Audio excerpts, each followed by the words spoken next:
मी प्राध्यापक निलेश पागदुने, अकोला. अनुराधा पाटील यांची पोरी नावाची कविता आज आपण इथे बघूयात. वाळूच्या पात्रात मांडलेला खेळ या काव्यसंग्रहातून ही कविता घेतली आहे. कविता अशी आहे: पुलाच्या कठड्यावर पाय झुलवत बसली आहे मुलगी. मी विचार करते ती मोठी झाल्यावर इकडे उडी घेईल की तिकडे. ती देईल मुलाला जन्म की नुसत्याच मुली जन्माला घालून गोवली जाईल अक्षम्य अपराधाच्या साखळीत.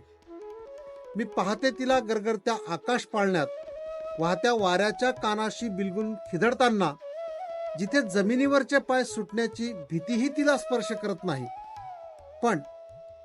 पण अबाधित राहील तिचं हे टिकली बांगडीचं चिमुटभर स्वातंत्र्य, की बाप, नवरा, मुलगा परंपरेच्या या काटेरी कुंपणातच अडकून पडेल तिचा पदर. तिला करता येईल टकमक टोकावर उभं राहून हातीनं येणाऱ्या झगमगत्या नक्षत्रांवर स्वतःला उधळून प्रेम, किती मोजेल मुकाट हमखास चुकणारे आयुष्याचे पहिले पाडे 55. पोरी उपलब्ध नसतंच कधी दुःखाला अर्थपूर्ण करणारं कुठलंही रसायन, आणि आपले काळे पंख पसरून ते कवेत घेतं तुमचं उरलं सुरलं आकाश.